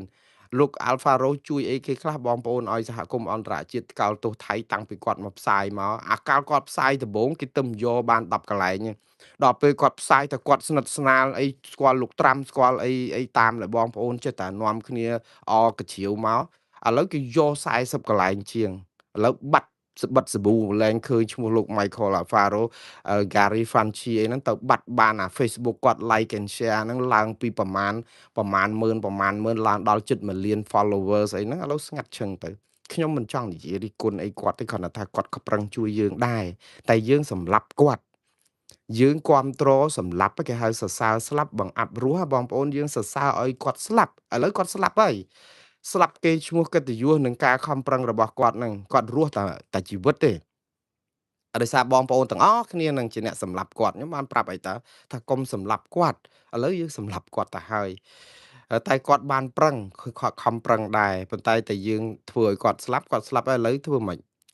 ឥឡូវព័ត៌មានអន្តរជាតិហ្នឹងដល់លោកកិនភៀនិយាយចេះខ្ញុំនឹកឃើញដល់រឿងហ្នឹងចេះលើកយកមកនិយាយទៅហើយមួយទៀតលោកថាកុំរើសអើងនយោបាយមកពីបកនេះបកនោះអីកុំស្អប់គាត់ថាស្អប់បំផុតអាការរើសអើងគណៈបកនយោបាយអូលោកកិនភៀលោកអត់ដែលសរសេរសារមួយថ្កោលទោសរដ្ឋាភិបាលតែម្ដងពីរឿងគេធ្វើទុកបុកម្នេញអ្នកមាននិន្នាការនយោបាយសកម្មជនចាប់ដាក់គុកដាក់ពន្ធនាគារកន្លងមកឮតែការបកស្រាយថារដ្ឋាភិបាលធ្វើតាមច្បាប់នេះត្រឹមត្រូវអីអញ្ចឹងទៅពេលនេះអញ្ចឹងបានបងប្អូនយើងភ្ញាក់ផ្អើលមែនតើអ្វីដែលភ្ញាក់ផ្អើលជាងគេដែលមានការចាប់អារម្មណ៍ហ្នឹងគឺផ្អើលមិនដល់ត្រឹមស្រុកខ្មែរទេណាបងប្អូនដោយដល់អូស្ត្រាលីលោកហុងលឹមដែលជាអតីតតំណាងរាស្ត្រខ្មែរអូស្ត្រាលីហើយជាអ្នកដែលរដ្ឋាភិបាលកម្ពុជាដាក់ក្នុងបញ្ជីខ្មៅហើយលោកហុងលឹមនេះជន់ដីខ្មែរអត់បានទេព្រោះលោកធ្លាប់ហៅរដ្ឋាភិបាលលោកហ៊ុនសែនថាជារបបដេរឆានចាំទេលោកហុងលឹមបាទដូចថាប៉ុន្តែគាត់នៅតែតាមដានស្រុកខ្មែរគាត់មិនដែលចោលទេគឺនៅយកចិត្តទុកដាក់ឈឺឆ្អាលស្រុកខ្មែរក្រុមគាត់នៅចូលរួមនឹងក្រុមតស៊ូមតិខ្មែរក្រៅប្រទេសមួយដែលជាប្រចាំលោកហុងលីនសរសេរសារចេះឬសូរប្រសាសន៍របស់លោកគិនភៀតាមពិតលោកសារតលោកភ្ញាក់ផ្អើលដែរលោកថាចំមិនគាត់នេះហ៊ាននិយាយចំម្លេះមិនដែលឮអ្នកនៅក្នុងស្រុកណាហ៊ាននិយាយខ្លាំងដល់ម្លឹងទេប្លែកមែនចាំមើលតើគាត់រួចខ្លួនឬទេលោកពូហុងលីមទៅជាថែមពាក្យថាចាំមើលរួចខ្លួនឬទេទៅវិញ ចុះបើនិយាយការពិតហេតុអីបានជាមិនរួចខ្លួនខ្ញុំពងតែឆ្ងល់តោះតែនិយាយកុហកណាលោកពូហុងលឹមហាក់បីដូចជាចាក់ដោតអារម្មណ៍របស់លោកបណ្ឌិតគិនភៀពេកទេដឹងឬក៏រដ្ឋាភិបាលខ្មែរពេកដឹងតែយ៉ាងណារឿងរួចខ្លួនមិនរួចខ្លួននេះត្រូវបានលោកផែងហេងលោកមេធាវីផែងហេងដែលជាមេធាវីការពារក្តីឲ្យលោកកឹមសុខាឯណោះក៏បានបង្ហើរសារមួយដែលគួរឲ្យចាប់អារម្មណ៍រឿងនឹងដែរលោកថាឃើញនៅក្នុងបណ្ដាញសង្គម Facebook share ផង like ផងច្រើនគ្នាហាក់បង្ហាញពីការគាំទ្រគំនិតបណ្ឌិតដែលលើកឡើងរិះគន់អំពីអំពើពុករលួយបកពួកតំណែងតវងតកូលរើសអើងនយោបាយនិងសារព័ត៌មានលើកជើងតែគ្នាក្នុងស្រុកមិនឲ្យមានសារព័ត៌មានបរទេសអីអញ្ចឹងឡាក់លោកថាសំណួរនិងចម្លើយទៅចេះវិញតើហេតុអ្វីបានជាការលើកឡើងរបស់លោកបណ្ឌិតមិនត្រូវបានរងការចោទប្រកាន់ដោយប្រជាពលរដ្ឋដទៃកន្លងមកដែលនិយាយការពិតក្នុងសង្គមដូចគ្នាដូចជាកសិផលចុះថោកអាញាធមមិនដោះស្រាយនេះនោះអីលាក់នឹងលាក់អីអញ្ចឹងហេតុអីបានគេនិយាយជាប់គុកជាប់ច្បាក់ធ្វើទុកបុកម្នេញឥឡូវបណ្ឌិតកិនភៀងនិយាយបានហើយចំពោះលោកថានេះជាវិញ្ញាសាស្ទង់មតិទេតើយល់អញ្ចឹងដែរឬទេលោកថាគាត់សន្និដ្ឋានអញ្ចឹងឃើញឲ្យប្រជាពលរដ្ឋនិយាយទៅយើងវាក្រពេកអាគំនិតបណ្ឌិតដែលនិយាយមកត្រូវនឹងវាក្រដូចត្បូងនៅបបៃលិនដែលថាគ្មានសោះតែម្ដងវាអស់ហើយវាកាយខ្ទេចខ្ទីអស់ហើយដល់អញ្ចឹងទៅភ្ញាក់ផ្អើលគ្រប់គ្នាតាមពិតវាជាមង្គលភ្ញាក់ផ្អើលដូចថាសបាយរីករាយទាំងភ្ញាក់ផ្អើលហ្នឹងគឺវាដូចថាកម្រហើយចុះហេតុអីបានជាយើងនាំគ្នាទៅអញ្ចឹងទៅវិញណាខ្មែរយើងអារបស់ល្អមកប្រើស្រាប់ដល់ពេលគេបញ្ចេញមកបន្តិចហ្នឹងបញ្ញាយគ្នាប្រើងាប់ហើយស្លាប់លោកគិនភីហើយតែលើកទឹកចិត្តឲ្យបងប្អូនដទៃទៀតជួយនិយាយឲ្យចំពោះលោកគិនភីនិយាយការពិតបែបនេះគឺវាជាការល្អប៉ុន្តែសួរថាបានផលអីដែរទេយើងត្រូវការលោកបណ្ឌិតគិនភៀននេះ1លានដងទៀតដើម្បីឲ្យរដ្ឋាភិបាលជ្រាបវាជាអាចជាការដែលរដ្ឋាភិបាលចាប់ផ្ដើមស្ទង់មតិមើលថាបានប្រតិកម្មយ៉ាងណាពីប្រជាពលរដ្ឋនៅក្នុងរឿងនេះរដ្ឋាភិបាលអត់ចាំបាច់ទៅស្ដាប់លោកគិនភៀក៏បានដែរប្រជាពលរដ្ឋនិយាយរាល់ថ្ងៃកុំតែចាប់គេដាក់គុកបើកឲ្យនិយាយមកសេរីមើលឲ្យបងប្អូនចាំស្រង់មតិហ្នឹងមិនដឹងយកទៅដាក់កឆេណាអស់ទេហើយស្ដាប់ទៅប្រជាពលរដ្ឋអ្នករត់ pass up អីហ្នឹងក៏មានគំនិតប្រហាក់ប្រហែលល្អដូចលោកគិនភៀពេលខ្លះល្អជាងលោកគិនភៀផងព្រោះគាត់រស់នៅក្នុងស្ថានភាពជាក់ស្ដែងហ្នឹងហើយស្ដាប់បើយើងចេះស្ដាប់យើងអត់ទៅពិបាកអីណាស់តែយើងមិនស្ដាប់ឲ្យបង្ក្រាបគេចាប់គេដាក់គុកតាបាទឥឡូវខ្ញុំស្លេះរឿងលោកគិនភៀនឹងបន្តិចទៅដំណឹងមួយទៀតគួរឲ្យរីករាយដែរគឺប្រជាពលរដ្ឋភាគសឹកខ្មែរយើងនៅសល់ជាងតែ60000នាក់ជាងទេបានន័យថានៅសល់60000សុំទោស60000ខុសរបស់គេទៀតហើយ36500នាក់ជាងទៀតទេអញ្ចឹងទៅលំនៅឋានវិញបានច្រើនក៏ប៉ុន្តែនៅច្រើនណាស់បងប្អូនទៅលំនៅឋានជាង90% 94-95%ព្រោះអីកាលមុន640,000ជាងឥឡូវយើងនៅសល់តែ30000ជាងយើងទៅបាន60000ជាងណាបងប្អូនច្រើនណាស់ណា600,000ជាងប៉ុន្តែអ្វីដែលគួរឲ្យកត់សម្គាល់ម៉ោងនេះថ្ងៃនេះគឺយើងនៅសល់36500នាក់ជាងទៀតដែលអត់ទាន់បានវិលទៅលំនៅឋានវិញតួលេខនេះណាគឺចុះពាក់កណ្ដាលក្រោយលោកហ៊ុនម៉ាណែតបងប្អូនមានចាំទេលោកហ៊ុនម៉ាណែតមកអាមេរិកសម្ភាសន៍ជាមួយអ្នកកាសែតReuters គាត់ប្រាប់ថាថៃមិនអោយប្រជាពលរដ្ឋវិលទៅលំនៅឋានវិញដែលស្ទះប្រជាពលរដ្ឋ80000នាក់នៅឡើយអត់ទាន់បានវិលទៅវិញអញ្ចឹងថ្ងៃ18ឥឡូវថ្ងៃនេះថ្ងៃ16រយៈពេល20ថ្ងៃជាងនេះគឺចំនួនប្រជាពលរដ្ឋដែលលោកហ៊ុនម៉ាណែតប្រាប់ថាថៃរារាំងមិនអោយចូលទៅលំនៅឋានវិញនេះគឺបានចូលដល់ទៅ50%ទៀតបានន័យថា40000ជាងទៀតចូលទៅលំនៅឋានដូច្នេះវាខ្ទាស់ទៅនឹងអ្វីដែលលោកហ៊ុនម៉ាណែតទៅប្រាប់សហគមន៍អន្តរជាតិថាថៃរារាំងមិនអោយខ្មែរចូលទៅលំនៅឋានវិញទាំង80000តាមពិតថៃមិនអោយខ្មែរចូលទៅតំបន់បឹងតគួនភូមិជោគជ័យនិងភូមិព្រៃច័ន្ទដែលជាតំបន់ដែលកំពុងតែថៃដាក់បលាលួសនឹងស្អីហ្នឹងអាកន្លែងផ្សេងទៀតហ្នឹងគឺភាគច្រើនគឺចូលមិនបានដោយសារអត់ទាន់រាវមីនអត់សារអីទេប៉ុន្តែថៃអត់បានហាមឃាត់ទេភាគច្រើននៅក្នុង80000នាក់ដែលលោកហ៊ុនម៉ាណែតនិយាយហ្នឹងគឺភាគច្រើនគឺគាត់ដោយសារតែមិនអាចទាន់រៀបចំគាត់ចូលទៅបានដោយសារតំបន់អសុវត្ថិភាពឬក៏អីចឹងប៉ុន្តែអ្នកដែលប៉ះពាល់ខ្លាំងជាងគេមានប្រមាណជា3000គ្រួសារតែប៉ុណ្្នឹងឯងដែលអត់អាចចូលទៅផ្ទះបានដោយសារគេឈូសផ្ទះអស់ដូចនៅបឹងតគួនដូចនៅភូមិជោគជ័យភូមិព្រៃច័ន្ទអីចឹងណាអាហ្នឹងគឺជាចំនួនប្រហែលជា10000នាក់អីចោះយើងគិតទៅណាប៉ុន្តែដល់ពេលថា80000នាក់វាធ្វើឲ្យព័ត៌មាននេះគឺជាកំបិតចិត្តដងឯងវិញដោយសារអី តាំងពីលោកនិយាយថាថៃហាមអត់ឲ្យចូលដល់80000នាក់ដែលនៅចុងក្រោយហ្នឹងឥឡូវ40000នាក់ជាងទៀតបានទៅទៀតអញ្ចឹងបានន័យថាម៉េចថៃគេបើកដៃឲ្យចូលវិញឬយ៉ាងម៉េចព័ត៌មានបែបនេះគឺជារឿងដែលគួរឲ្យប្រយ័ត្នប្រយែងថ្នាក់ដឹកនាំដែលនិយាយទៅសារព័ត៌មានអន្តរជាតិបើសិនជាគេមើលមកគេថាហ្នឹងកាលពី20ថ្ងៃជាងមុនលោកហ៊ុនម៉ាណែតនិយាយថាប្រជាពលរដ្ឋខ្មែរ80000នាក់ដែលថៃរារាំងមិនឲ្យចូលទៅភូមិវិញបានទោះជាប្រមាណសែននាក់ទៅអស់ហើយដល់ពេលហើយឥឡូវស្រាប់តែពេលលោកហ៊ុនម៉ាណែតឈប់សម្ភាសស្រាប់តែ20ថ្ងៃជាងក្រោយគឺមាន40000នាក់ជាងបានទៅទៀតចឹងបានន័យថាម៉េចជាងពាក់កណ្ដាលនៃមនុស្ស80000នាក់ដែលលោកហ៊ុនម៉ាណែតនិយាយថាថៃរារាំងឥឡូវថៃឲ្យចូលឬយ៉ាងម៉េចតាមពិតថៃអត់មានបានបើកដៃឲ្យចូលទេថៃនៅអូនៅបុភូមិអូបីជាន់សំទោសនៅជោគជ័យនិងភូមិព្រៃច័ន្ទនៅបឹងតគួនថ្មដាអីហ្នឹងថៃនៅតែស្រះបាឡាលក់ដាក់កុងតឺន័រអត់ឲ្យចូលបាននៅឡើយតាប៉ុន្តែអ្នកនេះគឺប្រជាពលរដ្ឋដែលទៅដែលអាជ្ញាធរគេគិតថាគេដោះមីនដោះអីសម្អាតអាចឲ្យចូលទៅបានឃើញព័ត៌មានវាច្បុកច្បល់ទេលោកហ៊ុនម៉ាណែតពេលនោះបើគាត់បញ្យល់ថា80000នាក់ហ្នឹងទៅវិញអត់បានហ្នឹងដោយសារតែគ្រាប់មីនគ្រាប់ផ្លោងគ្រាប់បែកចង្កោមអីលាក់នឹងលាក់ទៅមិនអាចវិលបានតែអ្នកដែលមិនអាចទៅបានតែម្ដងមានបលាលួសនឹងកុងតឺន័រគឺប៉ុណ្ណេះអ្នកអានឹងយើងច្បាស់ណាតែពេលគាត់ចង់ដាក់តួលេខហ្នឹងឲ្យរៀងច្រើនបន្តិចដើម្បីថាយើងជាជនរងគ្រោះឲ្យមើលទៅសម្បើមប៉ុន្តែដល់ពេលលទ្ធផលឃើញកំបិតចិត្តដងឯងសហគមន៍អន្តរជាតិតែឃើញតួលេខយើងទាបគេថាអូថៃបើកដៃឲ្យខ្មែរចូលទៅហើយអញ្ចឹងលោកហ៊ុនម៉ាណែតនិយាយហ្នឹងថាថៃគេមិនឲ្យចូលអញ្ចឹងថៃគេចិត្តល្អដែរទេចឹងនេះវាអញ្ចឹងណាបងប្អូនរឿងហ្នឹងវាពិបាកណាស់ចង់បានថាថ្នាក់ដឹកនាំការនិយាយស្ដីតោះតែប្រយ័ត្នប្រយែងបន្តិចព្រោះវាជាការដែលយកតួលេខឲ្យច្រើនដើម្បីប្រាប់គេថាណាជនរងគ្រោះយើងអត់បានទៅផ្ទះវិញមិនមែនបន្តិចទេច្រើនប៉ុន្តែបើថាថៃមិនឲ្យយើងចូលទៅទាំងអស់ហ្មងទាំង80000នាក់វាស្ដាប់ទៅគឺវាដូចថាច្រើនមែនតើតែដល់ពេលហើយឥឡូវស្រាប់តែចូលទៅវិញបានដោយថៃអត់មានបានបធូរអីសោះថៃមានតែបតឹងថែមបែរទៅជាង40000នាក់បានទៅផ្ទះវិញទៀតអានេះដែលខ្ញុំចង់និយាយថាពីយើងប្រយ័ត្នប្រយែងឲ្យមែនតើនៅក្នុងការនិយាយទៅឲ្យសារព័ត៌មានអន្តរជាតិតែយើងនិយាយបែបប្រជាពិធគេលែងជឿយើងអញ្ចឹងយើងនិយាយទៀតទៅកោកសឹកមាត់តដោកឆ្អែតតែពោះកបីទៀតឥឡូវរឿងខ្ញុំសប្បាយចិត្តដែរដែលបងប្អូនបានវិលទៅលំនៅឋានវិញបានច្រើនចង់ឲ្យបងប្អូនទៅច្រើនឥឡូវព័ត៌មានជាតិនេះគឺខ្ញុំស្លេះត្រឹមប៉ុណ្ណឹងសិនចុះព្រោះអីនៅសល់ព័ត៌មានអន្តរជាតិច្រើនណាស់ព័ត៌មានអន្តរជាតិដែលខ្ញុំចង់ជម្រាបជូនបងប្អូននៅថ្ងៃនេះគឺតាក់ទងនឹងរឿងប្រេងឡើងថ្លៃទៀតហើយបងប្អូនហើយអូព័ត៌មានជាតិនៅមួយទៀតខ្ញុំមានបងប្អូនបងប្រជាពលរដ្ឋយើងនៅមូលដ្ឋានហ្នឹងលោកផ្ដាំមកថាជួយផ្សព្វផ្សាយផងណែខាងប្រាក់ចូលនិវត្តន៍របស់មន្ត្រីចូលនិវត្តន៍ហ្នឹងខែនេះដូចយឺតណាស់លោកកំពុងតែខ្វះខាតផង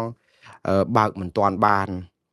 ខ្ញុំមិនដឹងជាធ្វើយ៉ាងម៉េចដែរបងប្អូនបានតែជួយពំនាំផ្ដាំផ្ញើទៅក្រែងលោកក្រសួងមន្ទីរអីគេមានការបកស្រាយអីចាំមើលតាមហ្នឹងទៅឬក៏គេពន្លឿនអីយ៉ាងម៉េចព្រោះប្រាក់រ៉ាត្រែតហ្នឹងវាតិចតួចស្ដួយស្ដាងហើយបើសិនជាយឺតទៀតរត់តែលំបាកហើយចុះបើថាអត់ប្រាក់អីបើកអត់ប្រាក់រ៉ាត្រែតគឺជារឿងមួយ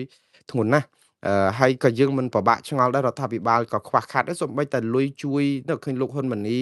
ក្រសួងនៃរដ្ឋមន្ត្រីក្រសួងមុខងារសាធារណៈសញ្ញេឲ្យប្រាក់ឧបត្ថម្ភមន្ត្រីរដ្ឋការរាជការខ្មែរ50000រៀលម្នាក់បនចូលឆ្នាំហ្នឹងថាតតែបើកណោះរួមគ្នាជាមួយប្រាក់ខែអីនៅម្ដុំចុងខែសីហាណាឬក៏ដើមខែសីហា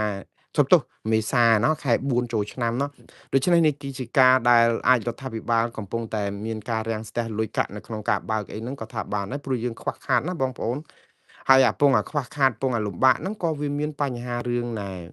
ធនាគារហ្នឹងគឺចាប់ផ្ដើមបិទទ្វារជាបដាទៀតថ្ងៃនេះមានធនាគារ APD គឺធនាគារអាស៊ីប៉ាស៊ីហ្វិកអភិវឌ្ឍអីនោះគឺឃើញប្រជាពលរដ្ឋទៅពពាក់ពពូនគ្នានៅមុខធនាគារហ្នឹងយ៉ាងច្រើន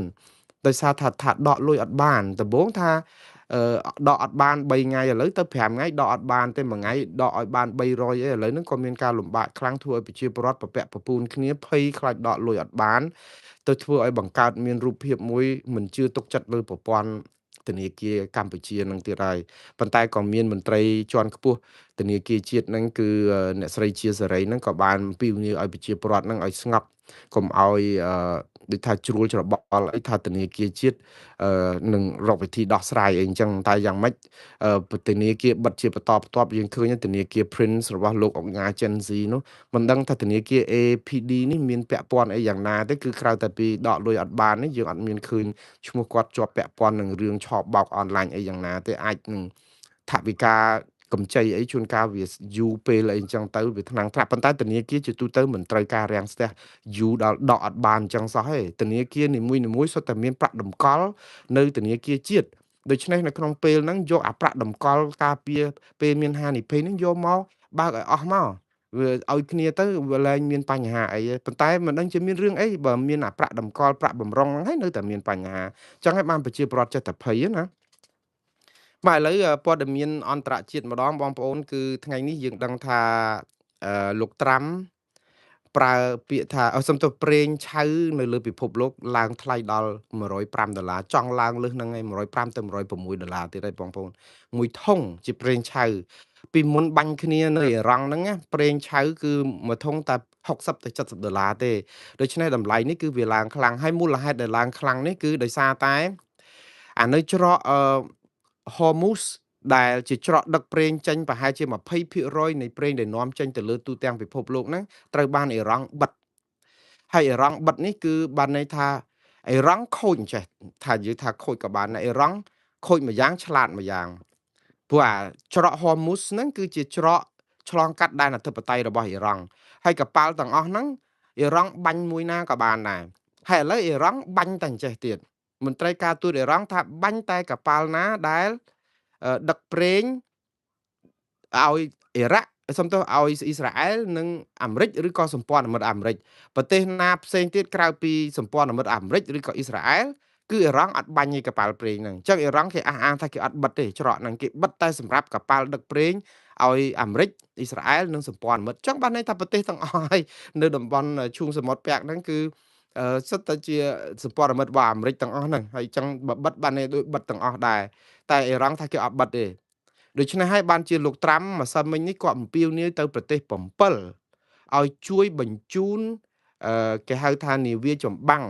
ទៅជួយការពារតំបន់ហ្នឹងជាមួយនឹងអាមេរិកហើយពុំមានទៀតថាអ្នកណាអត់ជួយចាំមុខទុកព្រោះម៉ោងនេះអាមេរិកត្រូវការជួយព្រោះមិនមែនដឹកប្រេងតែអាមេរិកទេដឹកប្រេងប្រទេសទាំងអស់នោះដែរកុំយករួចខ្លួនប៉ុន្តែមកដល់ម៉ោងនេះគឺប្រទេសជាច្រើនស្ទាក់ស្ទើរនៅក្នុងការដែលប្រកាសថាព្រមជួយលោកត្រាំណាស្ទាក់ស្ទើរហ្នឹងគឺយើងឃើញប្រទេសបារាំងមុនគេគឺរៀងដូចស្ទាក់ស្ទើររហូតដល់ថាអត់ទាន់ហ៊ានប្រកាសអីទេគឺជំហរនេះគឺនៅអឺនិយាយទៅគឺបារាំងដូចជាអត់ចង់ប្រឡូកនៅក្នុងសង្គ្រាមដែលរបៀបយក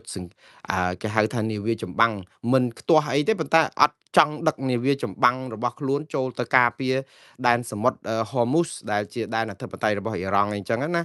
ហើយលោកត្រាំគាត់ថាចាំមើលអ្នកណាក៏ដោយពេលនេះគឺប្រទេស NATO ជាពិសេសលោកពុំមានដែរយើងចាំមើលតទៅទៀតបងប្អូនមានប្រទេសជប៉ុនមានចក្រភពអង់គ្លេសមានអីហ្នឹងក៏បាននិយាយថាគេចាំពិនិត្យមើលរឿងនេះគ្រាន់តែថារឿងដែលបញ្ជូននាវាចម្បាំងអីរបស់ប្រទេសអធិបតេយ្យចូលក្នុងដែនអធិបតេយ្យប្រទេសមួយទៀតអីនេះគឺត្រូវការអនុម័តពីរដ្ឋសភារៀងៗខ្លួនអីអញ្ចឹងទៅដូច្នេះយើងក៏ចាំមើលការវិវត្តតែលោកត្រាំហាក់បីដូចជាអត់ចង់យកនាវាចម្បាំងរបស់អាមេរិកឬក៏ប្រើតែរឿងតែអាមេរិកម្នាក់ឯងទេលោកត្រាំចង់ឲ្យគេឯងហ្នឹងចូលមកគឺថាមានការគ្រប់គ្រងតាមពិតអាមេរិកទៅម្នាក់ឯងក៏បានដែរប៉ុន្តែខ្លាចវាដូចថាវាអាក្រក់មើលពេកហើយលោកត្រាំក៏មានហេតុផលសំរុំកន្លែងមួយខ្ញុំគ្រប់គ្រងថាចុះប្រេងដឹកមកគ្រប់ប្រទេសហេតុអីបានជាឲ្យអាមេរិកតែម្នាក់ឯងទៅវាយការពារអ៊ីរ៉ង់កុំឲ្យបាញ់នាវានឹងបើកច្រកនឹងឲ្យប្រទេសទាំងអស់នៅលើពិភពលោកដឹកប្រេងចេញពីនឹងបានសម្រាប់ចិនសម្រាប់អីហើយចិនក៏ហាក់បីដូចជាស្ទាក់ស្ទើរនៅក្នុងរឿងនេះដែរហើយតែប្រេងក៏ដឹកទៅចិនច្រើនដែរអញ្ចឹងមានប្រទេសច្រើនណាស់ដែលនេះនឹងកំពុងតែជជែកគ្នាទៅហើយក្នុងពេលជាមួយគ្នានឹងគឺអាមេរិកចង់ឲ្យអ្នកទាំងអស់នោះពាក់ព័ន្ធដូច្នេះហើយបានជាប្រេងវានៅឡើងថ្លៃនៅឡើយដោយសារអីវាស្ទះអានាវាដឹកប្រេងតែនៅពេលនេះមានប្រទេស32នៅលើពិភពលោកដែលជាអាជ្ញាធរភ្នាក់ងារប្រេងអន្តរជាតិហ្នឹងគេបានបញ្ចេញប្រេងបំរុំទុកគេច្រើនណាស់អ្នកខ្លះ7លានធុងអ្នកខ្លះ8លានធុងអីចឹងដើម្បីបញ្ចេញមកដើម្បីឲ្យទីផ្សារហ្នឹងកុំឲ្យវាខ្វះប្រេងច្រើនពេកដូច្នេះមានការជួយជ្រោមជ្រែងច្រើនអញ្ចឹងតម្លៃប្រេងនេះវាឡើងខ្ពស់ឬទាបឬក៏ថេរឬក៏បណ្ណាទៀតគឺវាអាស្រ័យទៅលើច្រក Hormuz និងការបញ្ចេញប្រេងបន្ថែមហ្នឹងតើបានយូរប៉ុណ្ណានិយាយពី stock អ្នកខ្លះអស់ស្តុកប៉ុណ្ណាកម្ពុជាយ៉ាប់ជាងគេព្រោះ21ថ្ងៃឥឡូវដូចមួយអាទិត្យដាច់ផឹងហើយនៅសល់តែ2អាទិត្យទៀតទេបើអត់ប្រេងអត់អីហ្នឹងទៀតយើងនឹងឡើងកប់ពពកឲ្យយើងនឹងខ្វះខ្លាំងណាស់ ពួកយើងប្រាប់ថាយើងមានតែ21ថ្ងៃហ៎ឥឡូវដូចយើងខ្វះបដាហើយដូច្នេះរឿងនេះគឺជារឿងដែលយើងតាមដានស្ថានភាពពិភពលោកទៀតហើយខ្ញុំនៅតែជឿជាក់ថាពេលណាមួយបើប្រទេសសម្ព័ន្ធមិត្តរបស់អាមេរិកឬក៏ប្រទេសដទៃទៀតមិនចូលរួមនៅក្នុងការយកនាវាចម្បាំងទៅទប់នៅច្រកកន្លែង Hormuz រឿងនាវាចម្បាំងហ្នឹងគឺអាមេរិកស្នើឲ្យអ្នកដែលមាននាវាដូចថារាវមីនពួកអ៊ីរ៉ង់ដាក់មីនច្រើននៅច្រកហ្នឹងឲ្យមកជួយគ្នាទៀត បើអត់ទេអាមេរិកនឹងប្រើយន្តការខ្លួនឯងចូលទៅជាមួយអ៊ីស្រាអែលអីអញ្ចឹងទេប៉ុន្តែអាមេរិកគិតសមរម្យដែរថាហេតុអីបានជាកាទៀវមកតុកឲ្យតែមកចេញលុយតែម្នាក់ឯងវាគួរតែមានប្រទេសទាំងអស់ហ្នឹងមកចូលរួមដោះស្រាយដែរឲ្យវាមានភាពយុត្តិធម៌ហើយកុំឲ្យគឺអាមេរិកផ្ដាច់ការតែម្នាក់ឯងអញ្ចឹងណាហើយរឿងនេះយើងតាមដានតទៅប៉ុន្តែរឿងមួយគឺរឿងចរចាអាមេរិកបានប្រាប់ទៅអ៊ីរ៉ង់ថាអត់មានទេការចរចានៅពេលនេះដោយសារតែអាមេរិកអត់ទាន់ត្រៀមខ្លួនចរចាទេព្រោះការចរចាអីក៏ដោយអាមេរិកប្រាប់ថាអ៊ីរ៉ង់បើអត់ព្រមឈប់ផលិតអាវុធបរមាណូឬរំលាយចោលកម្មវិធីផលិតបរមាណូនឹងទេមិនបាច់ចរចាទេហើយអ៊ីរ៉ង់នៅតែចង់ចិញ្ចឹមចិត្តថានៅទុកបរមាណូនឹងអញ្ចឹងអត់មានការចរចាអីកើតទៀតទេឃើញមានអូម៉ង់ហើយនឹងប្រទេសអេស៊ីបអីអញ្ចឹងទៅជាមេអណ្ដើកអាញាកដាលអីខំជួយសម្របសម្រួលបានបន្តិចបន្តួចដែរប៉ុន្តែសំខាន់គឺអាមេរិកអត់ទាន់ព្រមដូច្នេះរឿងនេះគឺវានៅអាចប្រហែលសប្តាហ៍តទៅទៀតនៅក្នុងការសង្គ្រាមជាមួយនឹងអ៊ីរ៉ង់ព្រោះអ៊ីរ៉ង់សប្តាហ៍ថ្ងៃនេះនៅសល់តែគ្រាប់ផ្លោងបាញ់ពីក្នុងដីដើម្បីទៅដូចជាពលានយន្តហោះដូចបៃអីចឹងឬក៏ប្រើ drone ប្រើអីទេប៉ុន្តែប្រព័ន្ធការពារអាកាសប្រព័ន្ធអីហ្នឹងគឺវាខ្ទេចខ្ទីអស់ហើយអា drone ឬក៏អាគ្រាប់មីស៊ីលដែលបាញ់ទៅប្រទេសជាសម្ព័ន្ធមិត្តរបស់អាមេរិក90%ជាងហើយត្រូវបានប្រព័ន្ធចាប់កញ្ជ្រួចហ្នឹងគេចាប់បានវាមានធ្លាក់ខ្លះត្រូវខ្លះដែរប៉ុន្តែគេចាប់បានស្ទើរតែទាំងអស់ដូច្នេះអ៊ីរ៉ង់ហ្នឹងក៏មិនមានឥទ្ធិពលអីនៅក្នុងការដែលទៅបាញ់សន្ធាប់ទៅប្រទេសទាំងនោះអីបានទៀតដែរអញ្ចឹងនៅតែដោះស្រាយតែច្រក Hormuz នេះមួយទៀតបានជោគជ័យសង្គ្រាមនេះអូបន្លាយយូរប៉ុណ្ណាក៏អាមេរិកអត់មានបញ្ហាអីដាក់ឲ្យតែថ្លៃប្រេងនេះចុះថោកកុំឲ្យគេបន្ទោសអាមេរិកនិងអ៊ីស្រាអែលរឿងតែឆ្លោះគ្នាមួយអារម្មណ៍ធ្វើឲ្យថ្លៃប្រេងឡើងថ្លៃអញ្ចឹងលោកត្រាំចង់ធ្វើយ៉ាងម៉េចឲ្យថ្លៃប្រេងនឹងចុះថោកដើម្បីស្អំចិត្តប្រជាពលរដ្ឋកុំឲ្យរករឿងគាត់រឿងថាដោយសារតែគាត់ទៅវាយអ៊ីរ៉ង់ហ្នឹងបានតែប្រេងឡើងថ្លៃអានេះគឺជារឿងនយោបាយដែរហើយក្នុងពេលជាមួយគ្នាហ្នឹងអាមេរិកក៏ចំណេញកប់ក្រោងដែរព្រោះចាប់ផ្ដើមផលិតបញ្ចេញប្រេងរបស់ខ្លួនហ្នឹងយកទៅលក់នៅក្នុងទីផ្សារទៅក៏បានប្រាក់កម្រៃយ៉ាងច្រើនហើយមានបើករោងចក្រចម្រាញ់ផ្សិតប្រេងអីនៅលើទឹកដីអាមេរិកនៅរដ្ឋតិចសាសដែលមានតម្លៃរហូតដល់រាប់រយពាន់លានដុល្លារអីទៀតផងបាទនេះគឺជារឿងលើពិភពលោកហើយមួយទៀតគឺតកតងនឹងអឺ ខ្ញុំថាដូចជាអស់ហើយរឿងពិភពលោកនេះខ្ញុំនឹងផ្សាយបន្តតាមដានព័ត៌មានទៀតដោយសារតែថ្ងៃនេះថ្ងៃច័ន្ទផងបងប្អូនហើយខ្ញុំដល់ពេលដែលត្រូវទៅធ្វើការបើសិនជាមិនធ្វើការចូលធ្វើការឥឡូវអាចនៅផ្អែមបន្លែទៀតប៉ុន្តែបងប្អូនខ្លះថាប៉ុណ្ណឹងក៏បានដែរព្រោះអីគាត់ថាចង់ឲ្យខ្លីខ្លឹមតែជាមួយនឹងបង្អែមលាងមាត់ហ្នឹងគឺថាវារកពេលនិយាយខ្លីអត់បានសោះបងប្អូនវាត្រូវតែវិភាគត្រូវការថែមការសង្កេតអីអញ្ចឹងជាជាងយកមកអង្គុយសូត្រអានព័ត៌មានអឺអីចឹងទៅអស់អីត្រឹមប៉ុណ្ណឹងហើយបងប្អូនខ្លះសួរខ្ញុំថាចុះអត់មានឃើញផ្សាយពីករណីឃាតកម្មដែលមានបរិសម្នាក់ទៅបាញ់ស្ត្រីម្នាក់ដែលគេជាចិត្តជាគូតដឹងរបស់មន្ត្រីក្រសួងប៉ូលីសណានគរបាលណានោះនៅក្នុងផ្ទះនោះហើយរួចបាញ់សម្លាប់ខ្លួនឯងខ្ញុំច្រើនពេកបងប្អូនខ្ញុំផ្សាយមិនអស់ទេហើយណាមួយរឿងក្រុមគ្រួសាររឿងស្នេហារឿងអីនេះនឹងវាច្រើនណាស់យើងនៅមានរឿងជាតិច្រើនណាបងប្អូនទៅមើលព័ត៌មានអីផ្សេងនឹងធ្វើបានទៅបង្អែមលាងមាត់សុំធ្វើតែជាបង្អែមលាងមាត់បានហើយតែច្រើនពេកទៅសាច់ខ្លែមផងទៅអីផងអាចនឹងទទួលយកមិនអស់ទេតែបងប្អូនផ្ញើសារផ្ញើអីមកសួរនាំអីហ្នឹងខ្ញុំរីករាយសប្បាយប៉ុន្តែកន្លែងខ្លះវាច្រើនពេកខ្ញុំផ្ដោតមិនអស់ទេសុំរក្សាតម្លៃជាបង្អែមលាងមាត់ដដែលមិនមែនជាអាហារ8មុខទេបងប្អូនប៉ុន្តែបើមានកន្លែងណាដែលអាចលេីបានក៏ចេះតែ ធ្វើតាមសំណូមពរប៉ុន្តែភាគច្រើនខ្ញុំចង់ផ្ដោតទៅលើបញ្ហាអាយុជីវិតរបស់ជាតិយើងតាក់ទងនឹងសិទ្ធិមនុស្សប្រជាធិបតេយ្យរឿងនយោបាយអីហ្នឹងឲ្យច្រើនរឿងគ្រួសាររឿងលើក្រែរឿងអីហ្នឹងសូមទុកឲ្យពួក MMO អីគេបានទទួលទានផ្សព្វផ្សាយអីចោះបាទហើយទៅគាំទ្រពួកគាត់ផងចុះអរគុណច្រើនបងប្អូនខ្ញុំសូមជម្រាបលាត្រឹមប៉ុណ្ណឹងរាត្រីសួស្ដីបងប្អូននៅស្រុកខ្មែរអរុនសួស្ដីបងប្អូននៅឯទីក្រុងឡុងប៊ិចនិងទីផ្សេងដែលថ្ងៃរះបាទសូមជម្រាបលាជួបគ្នានៅរាត្រីនេះបន្តទៅទៀតបាទសូមអរគុណ